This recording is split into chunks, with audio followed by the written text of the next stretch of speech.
제목 26절, 27절, 33절에 나와 있는 내 제자, 나의 제자라는 제목으로 말씀 증거해 드리겠습니다. 오늘 본문 25에서 35절은 25절이 도입부 서론이고 26에서 33절은 본론입니다.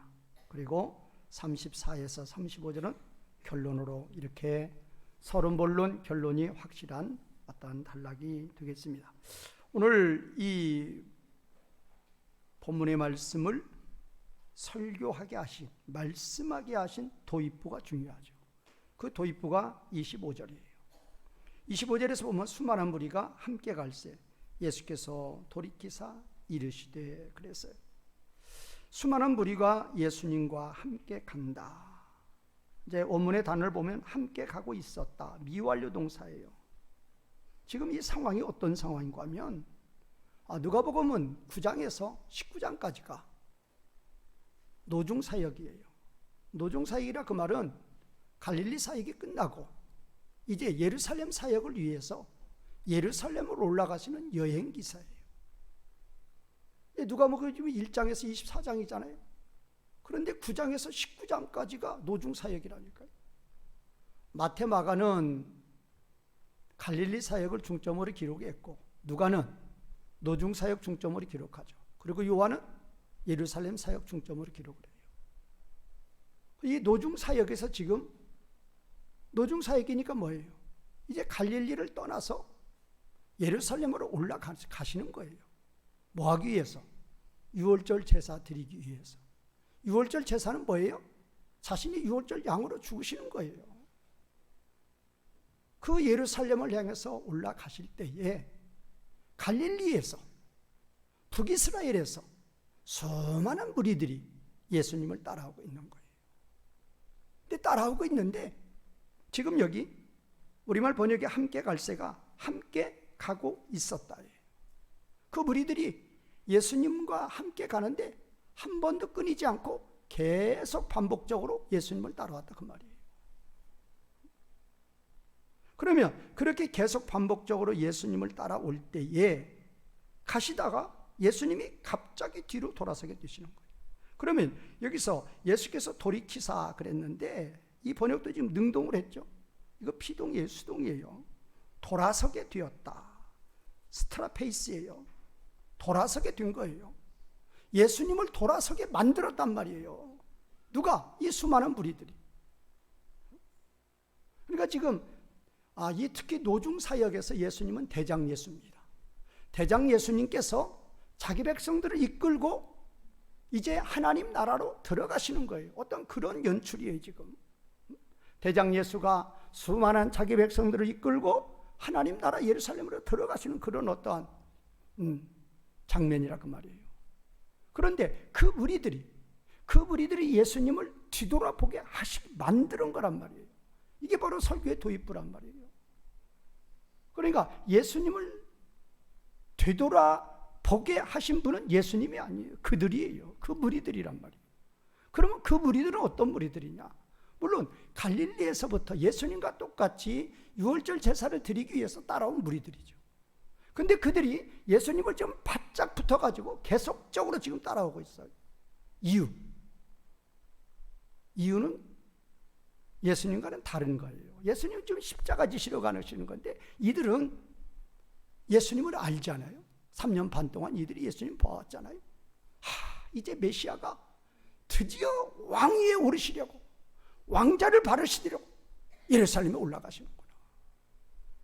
올라가면 우리 국회의원들 공천받고 그럴 때 그러잖아요. 그 공천심사위원들 문에 들어갈 틈이 없다고 그러잖아요. 똑같은 거예요. 어떻게든지 얼굴 도장 한번 찍어서 예수님이 왕자에 오르면 야고보 요한처럼 한 자리에 좀 앉아야 되겠다 그런 심상이에요. 저분이 왕이 되신데 왕 되면 나도 좀 어떻게 부탁 좀 해야지. 그들의 그 마음을 예수님이 알고 계셨단 말이에요. 그들의 그 마음을 그 마음이 예수님을 뒤돌아보게 만드신 거란 말이에요. 그러고 나서 예수님은 3번의 말씀을 동일하게 하세요. 우리말 번역에 그랬죠. 능히 내 제자가 되지 못하고 뭐한 자? 이런 자는 능히 내 제자가 되지 못. 26절 마지막에 그랬죠. 27절에서도 이런 자는 능히 내 제자가 되지 못하고 33절 맨 마지막에도 능히 내 제자가 되지 못한다. 그 말씀은 제발 이렇게 나를 따라오려거든 제발 뭐가 되라? 나의 제자가 되라 그 말이에요. 너희는 지금 그게 아니다 그 말이에요. 나를 따라오고 있는데 나하고 너희하고는 지금 가는 길이 다르다 그 말이에요.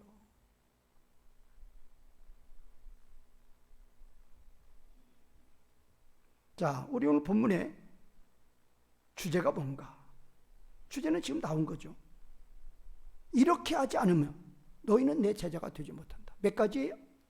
세 가지.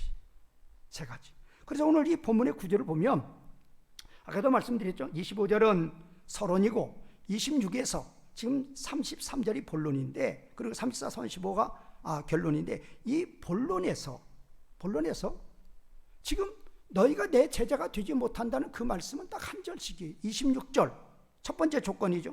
27절 두 번째 조건이죠. 33절 세 번째 조건이에요.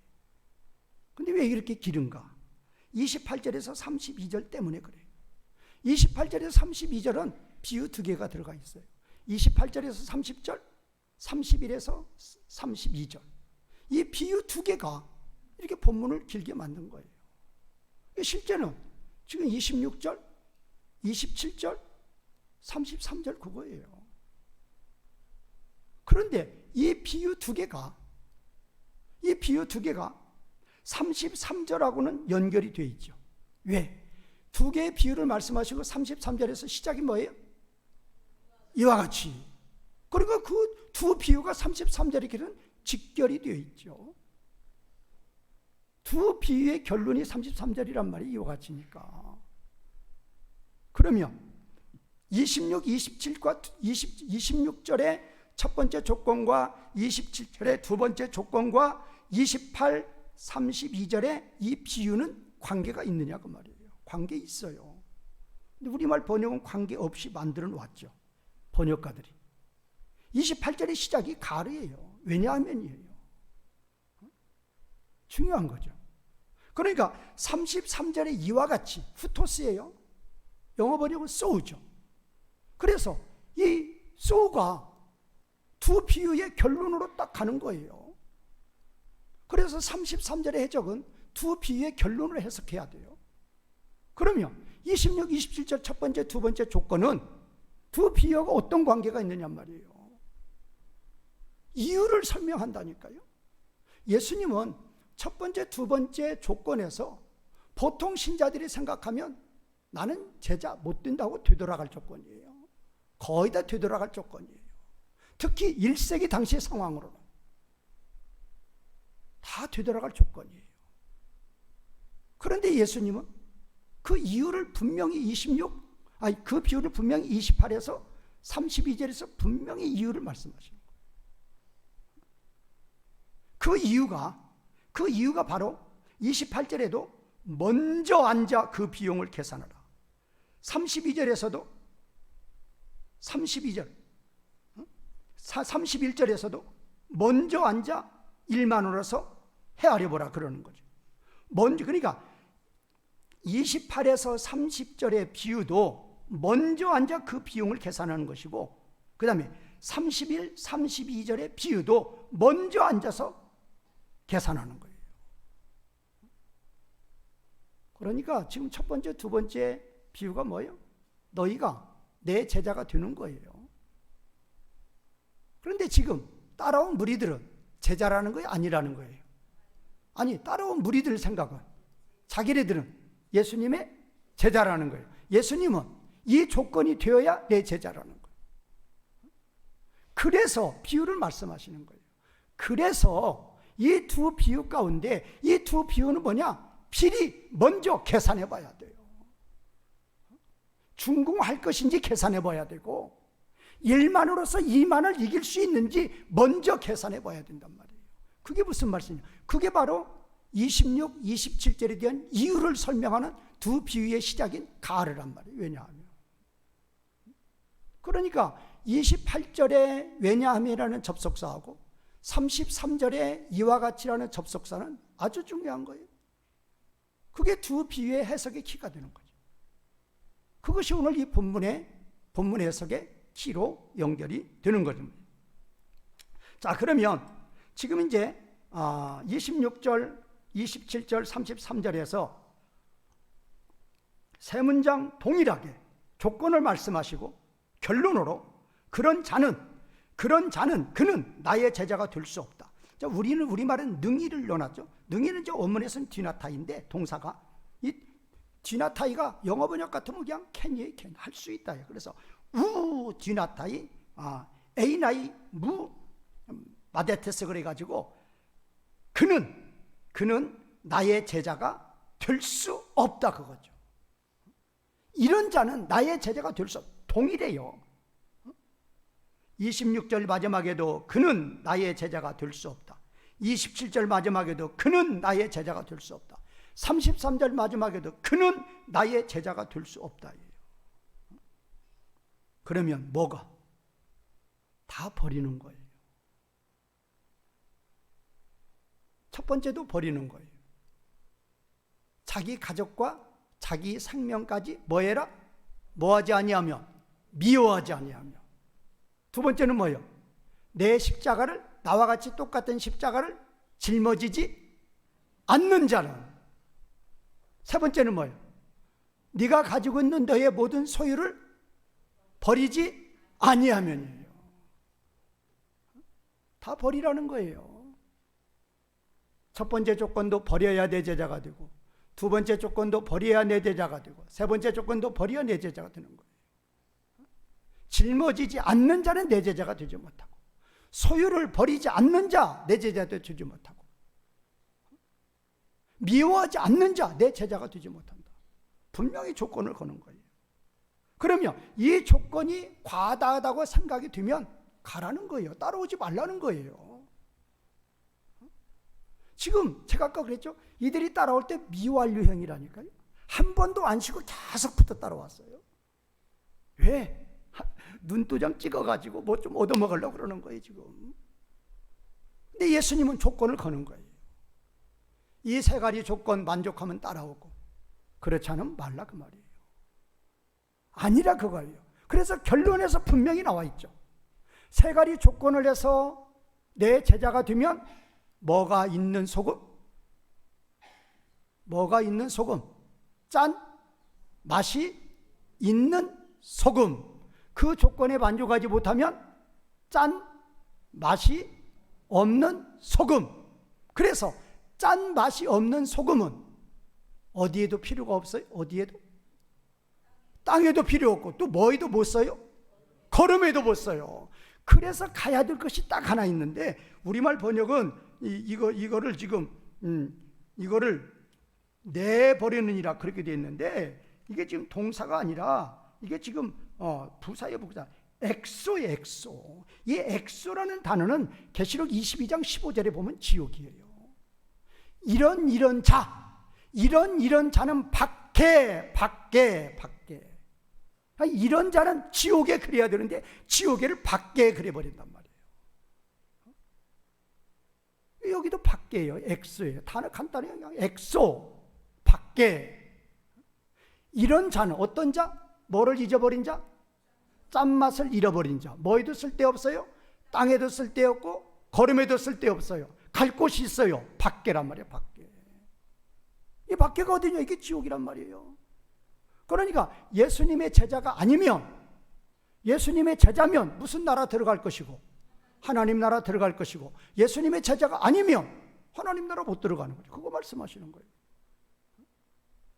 자, 그래서 오늘 본말 중심으로 세 가지 대조로 참 제자의 길에 대해서 말씀 증거해 드리겠습니다. 첫 번째 26절 보겠습니다. 무릇 내게 오는 자가 자기 부모와 처자와 형제와 자매와 더욱이 자기 목숨까지 미워하지 아니하면 능히 내 제자가 되지 못하고. 번역해 보겠습니다. 만일 누구든지 자신의 아버지와 어머니와 아내와 자녀와 형제들과 자매들과 더 한층 자신의 목숨까지 미워하지 않고. 그게 첫 번째 문장이에요. 두 번째 문장, 나를 향하여 온다면. 세 번째 문장, 그는 나의 제자가 될 수 없다고. 다시 한번요. 만일 누구든지 자신의 아버지와 어머니와 아내와 자녀와 형제들과 자매들과 더 한층 자신의 목숨까지 미워하지 않고, 첫 번째 문장. 두 번째 문장, 나를 향하여 온다면. 세 번째 문장, 그는 나의 제자가 될 수 없다. 여기서 두 번째 문장, 나를 향해서 온다면. 세 번째 문장, 그는 나의 제자가 될 수 없다. 이건 다 이해되죠. 첫 번째 문장이 뭐냐? 첫 번째 문장이 문제죠. 누구든지 자신의 아버지와 어머니와 아내와 자녀와 형제와 자매들과 더 한층 자신의 목숨까지 미워하지 않는다. 그러면 자신의 목숨까지 미워한다. 이것도 물론 앞뒤가 안 맞는 말이지만, 특별히 가족, 그것도 친부모, 친자식, 내 아내, 내 형제 미워하라고 그랬다고요. 미워하지 않으면 내 제자 못 된다. 근데 그러면 다른 말씀하고 안 맞는데요? 그러죠, 단번에. 왜? 하나님은 누구까지 사랑하라? 원수까지 사랑하라. 원수까지 사랑하라 하신 말씀, 하나님이, 또 예수님이 무슨 또 내 가족 사랑하지 말라고 그러냔 말이에요. 그런데 그 첫 번째 문장과 두 번째 문장을 연결해야 돼요. 연결이면 조금 완화가 되죠. 만일 누구든지 자신의 부모와 아내와 자녀와 형제들과 자매들과 더 한층 자신의 목숨까지 미워하지 않고 나를 향하여 온다면 그거죠.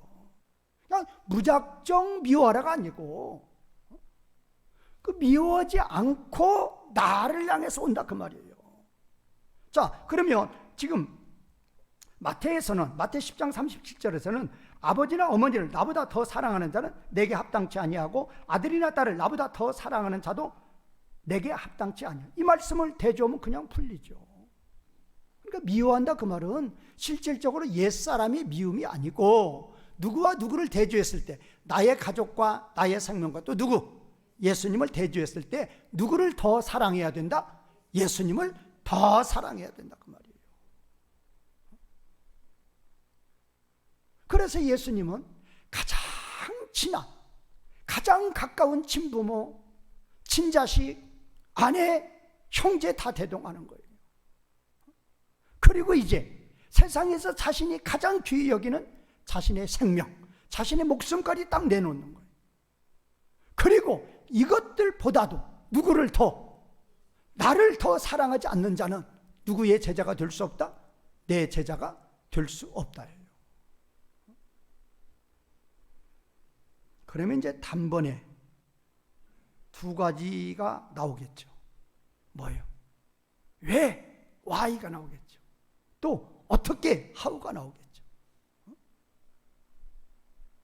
왜 예수님을, 왜 내 부모보다도 자녀보다도 아내보다도 내 생명보다도 예수님을 더 사랑해야 됩니까? 왜?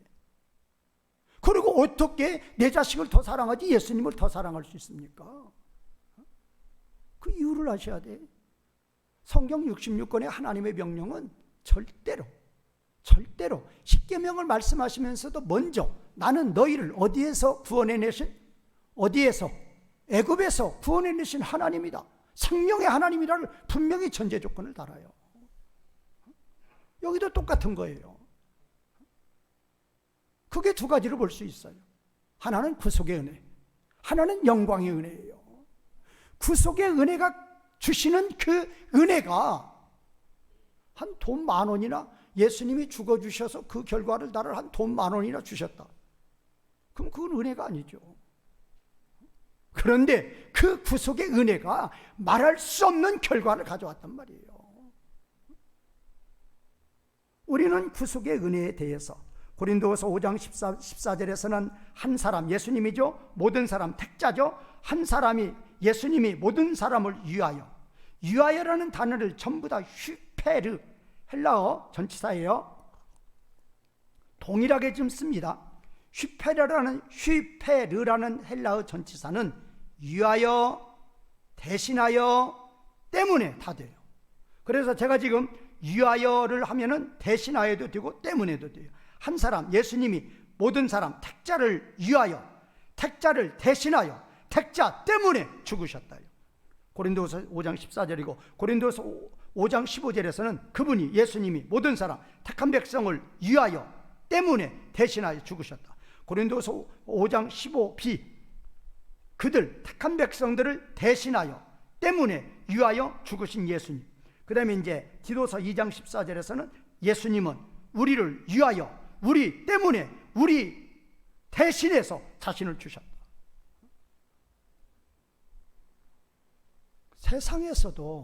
세상에서도 죄인을 위해서 죽어주는 사람 없다고 그랬어요. 누구를 위해서도, 의인을 위해서도 죽어주되 그것도 그냥 감히 가끔, 왜? 내 생명을, 저 사람이 의인이라고 해서 내 생명을 어떻게 주냔 말이에요. 의인을 위해서도 내 생명을 안 준다 그 말이에요. 그런데 누구는, 예수님은 하나님이신데 사람의 몸을 입고 오셔서 나 같은 죄인을 위해서 아무 가치도 없는, 아무 쓸모도 없는 영원 형벌에 던져질 나를, 죄인이 되면 아무 가치가 없어요. 그런 나를 위해서 그분이 죽으셨단 말이에요. 나 때문에 죽으셨고, 나를 위해서 죽으셨고, 나를 대신해서 죽으셨단 말이에요. 무슨 전치사라고 그래요? 헬라어? 휘페르예요. 누구 때문에요? 나 때문에. 누구 위하여? 나 위하여. 누구 대신해서? 나 대신해서. 그분은 죽으셨음을 분명히 밝히고 있고 우리는 그걸 분명히 믿고 있으면 어찌 내 가족을 그분보다 더 사랑할 수 있느냐 그 말이에요. 어찌 내 생명을 그분보다 더 사랑할 수 있느냐 그 말이에요. 단서 믿으신다면이에요. 안 믿으시면 별 수 없죠. 그러나 진정으로 믿으면 내 가족보다도, 내 생명보다도 더 사랑해야 되는 것이 지극히 당연하다 그 말이에요. 두 번째는 영광이에요. 아까도 제가 말씀드렸죠. 그분이 아무리 나를 위해서 내 대신 죽으셨지만 그 결과로 나에게 한 돈 1,000만이나 주신다. 그럼 그 은혜라고 볼 수 없어요.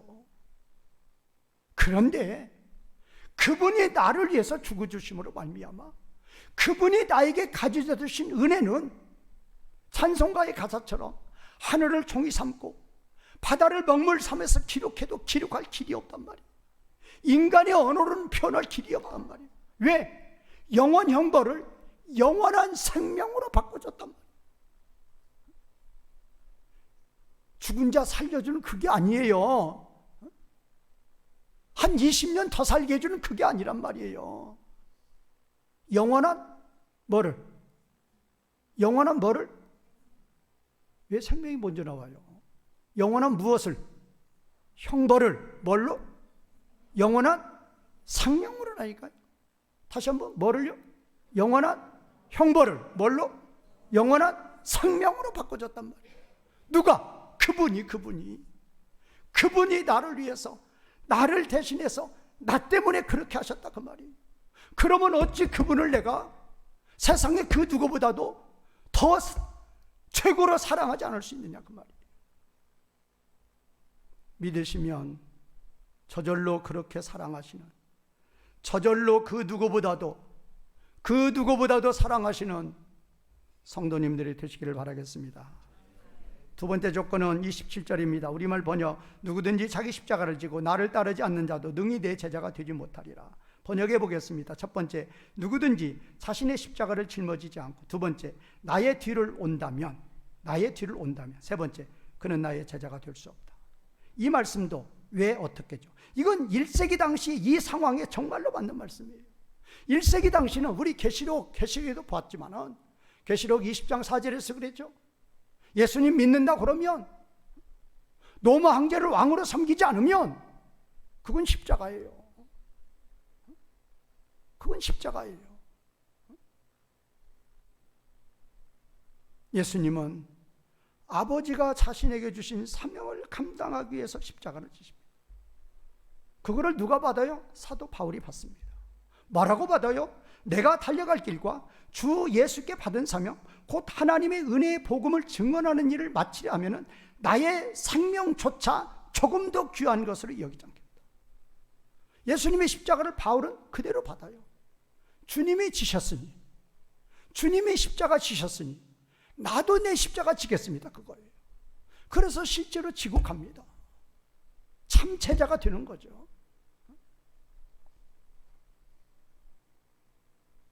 그러면 우리가 져야 되는 우리의 십자가는 뭐냐 그 말이에요. 분명히 우리의 십자가라고 그랬어요. 자기 십자가예요. 여기서 자기 십자가 없는 분은 한 분도 없어요. 예수님의 십자가 부활을 믿으시면 다 자기 십자가가 있어요. 자기 십자가가 뭔가 두 가지예요.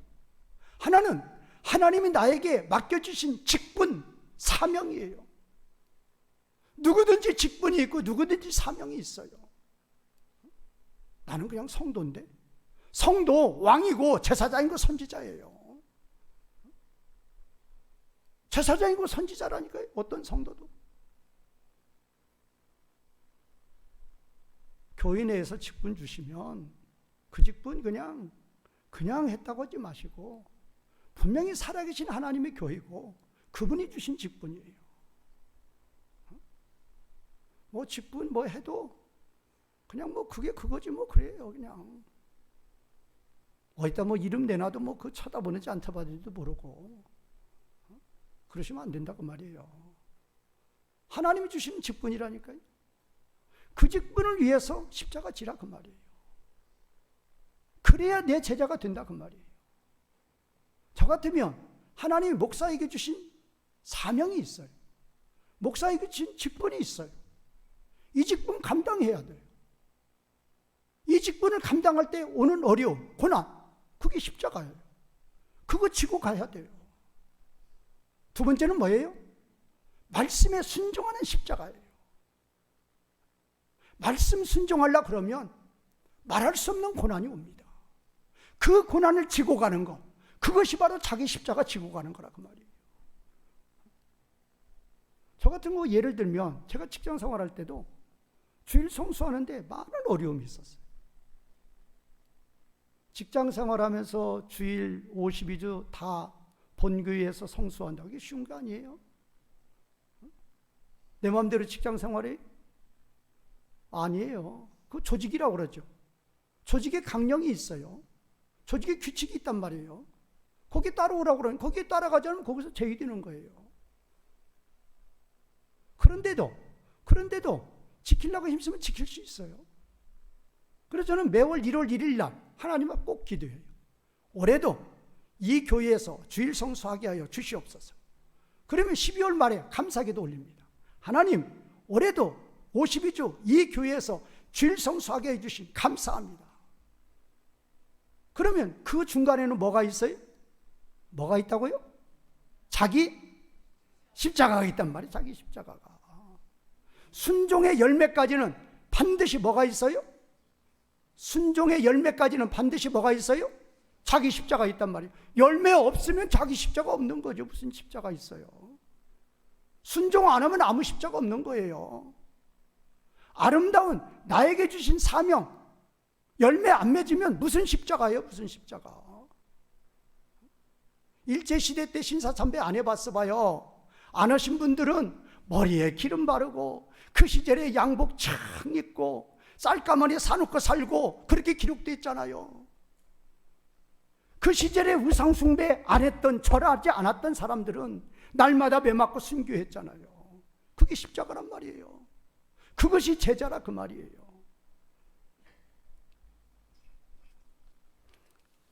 마지막입니다.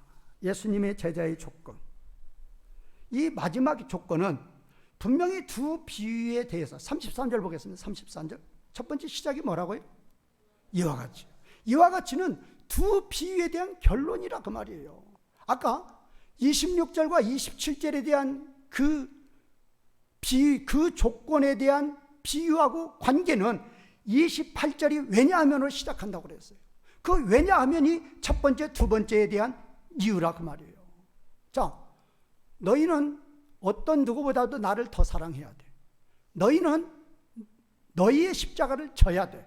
그래야 내 제자가 될 수 있어. 그리고 왜냐하면이에요. 왜냐하면은 그 두 비유로 들어준 거란 말이에요.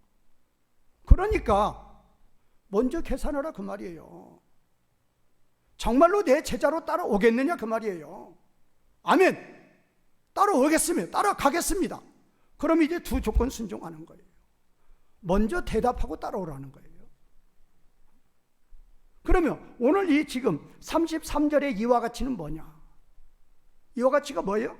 너희 중에 누구든지 자기의 뭐를? 모든 소유를 뭐하지 아니하면? 버리지 아니하면. 그러면 두 비유 중에서 28절에서 30절 그 첫 번째 비유와 31절과 32절의 두 번째 비유에서 이 자기가 가진 게 뭔가를 보란 말이에요. 첫 번째 자기가 가진 게 뭐냐? 기초까지, 망대를 쌓는데 기초까지 할 수 있는 거, 그 공삽이 가진 거. 만약에 망대 완성하는데 100원이다. 그러면 기초까지 한 20원 들었다. 그거 가지고 있는 거, 20원 가지고 있는 거예요. 그러면 그 20원 가지고는 준공돼요, 안 돼요? 돼요, 안 돼요? 하고 이제 기초만 하고 말아요. 그러면 지나가는 사람들이 다 손가락질하고 조롱한다 그 말이에요. 그러면 이제 두 번째 비유는 뭐예요? 10,000명을 가진 왕이 20,000명 가진 왕과 싸우는 거예요. 10,000명을 가진 왕이 지금 그게 바로 성도죠. 그러면 미리 계산해 보니까 지게 생겼어요. 아, 당연히 지죠. 10,000명은 20,000명이 당연히 지죠. 사실은 보내서 화친해요. 10,000명은 누구고 20,000명은 누구예요? 10,000명은 우리라니까요. 20,000명은 사탄이에요. 그러면 화친했어요. 누구 종 된 거예요? 마귀 종 된 거란 말이에요. 그러니까 너희는 뭐라고 그랬어요? 이와 같이 너희 중에 누구든지 자기의 모든 소유를 버리지 아니하며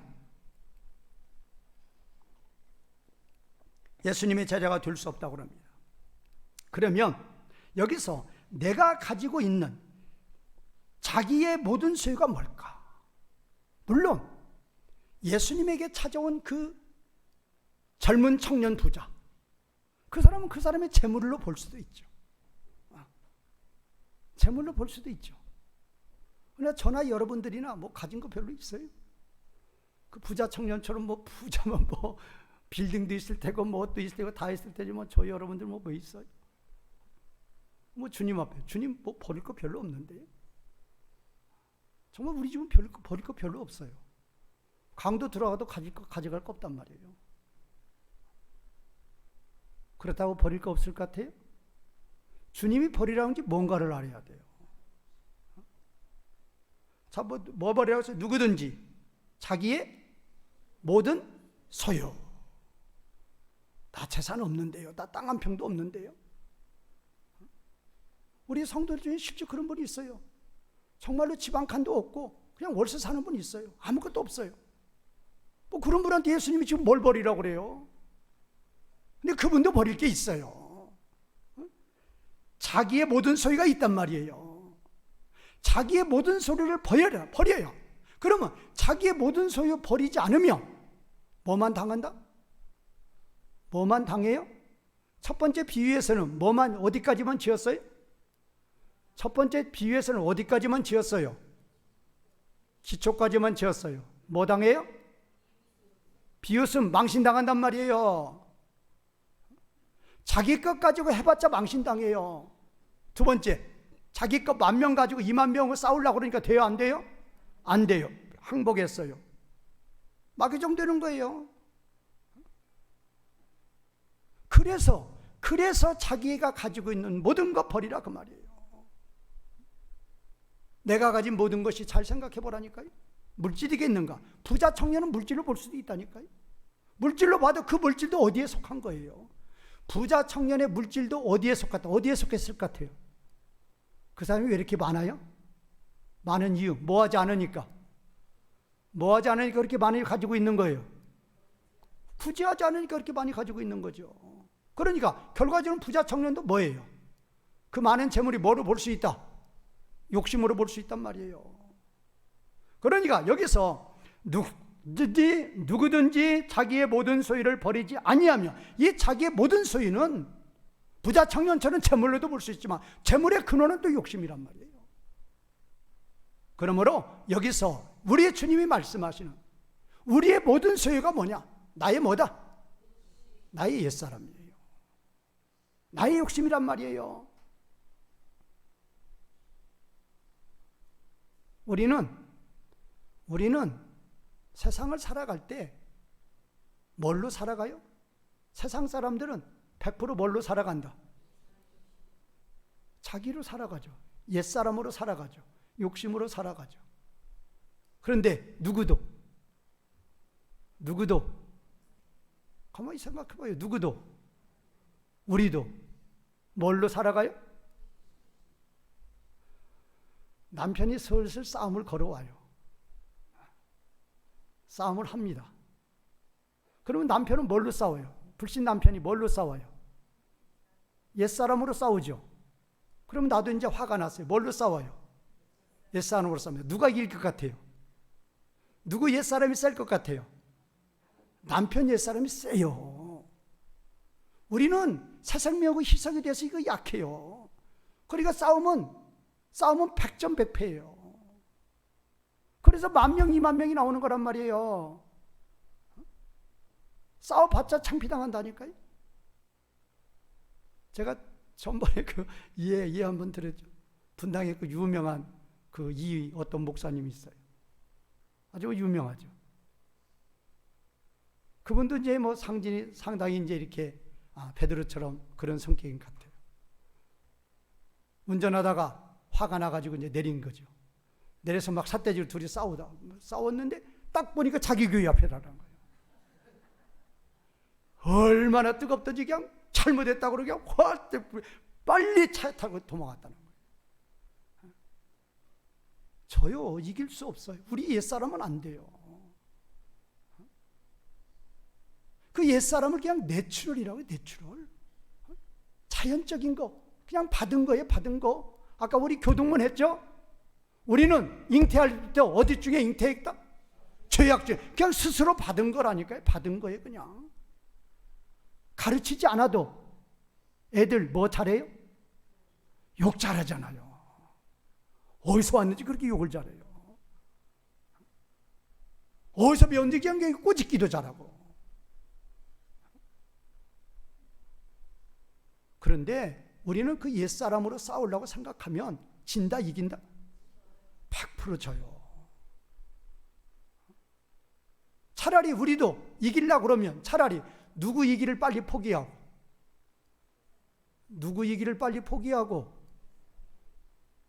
대답이 안 나오는 정답이 예수님 제자이기를 빨리 포기하고 무슨 생명으로 그냥 살면 옛사람으로 살면 이길 수도 있는 거예요. 그러나 내가 예수님 믿는다 하면서 뭘로 싸우면? 옛사람으로 싸우면 몇 점 100패라고요? 100점 100패, 100점 100패. 뭐만 당한다? 망신만 당하는 거예요. 망신 당하는 거 못 봤어요? 자기 자신이 봐야 돼요. 자기 자신이 어디 가운데? 10년 가운데 봐요. 저는 가끔 그거 봐요. 전화로 한참 싸웠어요. 딱 끊었어요. 딱 끊으면 제 마음의 거울이 탁 비쳐요.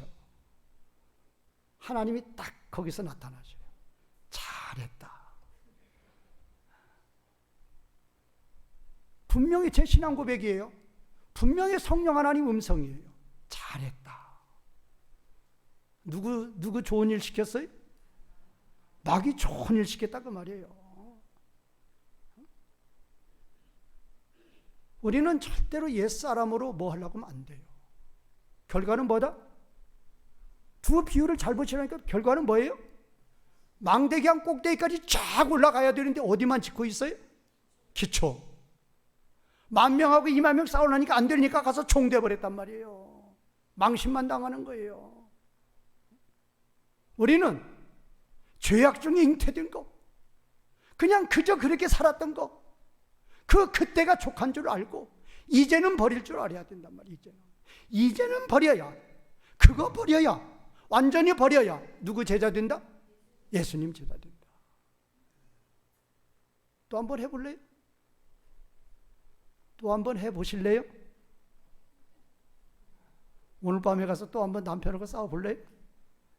몇 점 몇 패라고요? 몇 점 몇 패? 100점 100패. 그럼 우리 남편도 믿고 나도 믿는데요. 둘 다 패해. 둘 다. 그런 줄 알아야 돼요. 우리는 직장이든 가정이든 우리는 우리는 새 생명으로 싸우면 이겨요. 뭘로 싸우면 이긴다고요? 새 생명으로 싸우면 몇 전 몇 패?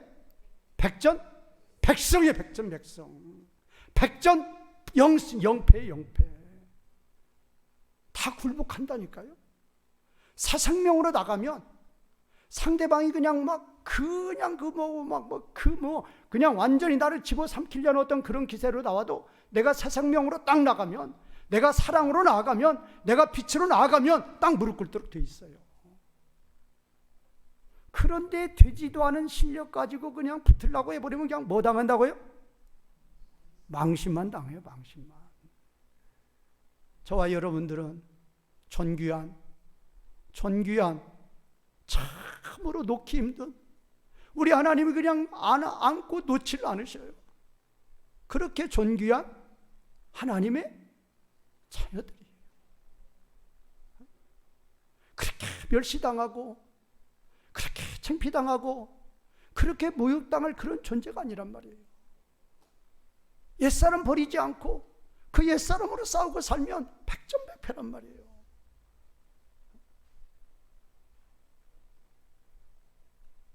그걸 자기가 삶 가운데 깨달아야 돼요. 깨닫는 게 참 중요해요. 그래서 저는 좀 낫죠. 저는 언제 깨달았다고요? 뭐 놓자마자? 전화기 놓자마자 깨닫는다니까요. 싸울 때는 모르죠. 그러다가 제가 뭐 잘못해서 싸운 거 아니에요. 서로 우리 회사 다닐 때 서로 이익 위해서 싸운 거예요. 서로 이익이든 뭐든 싸우면 안 된단 말이에요. 지금 주변 동료들이 다 집사한 줄 다 알았잖아요. 회사 다닐 때도. 우리는 진정으로 승리하는 길은 무슨 생명? 새 생명. 뭐는 다 버리고 옛사람은 다 버리시고 새 생명으로 살면 백전 백승. 그래서 영광의 하나님의 자녀들로 존귀하게 살아가시는 성도님들이 되시기를 주님의 이름으로 축원과 부탁을 드리겠습니다. 말씀 기억하시면서 기도하시는 시간 되겠습니다.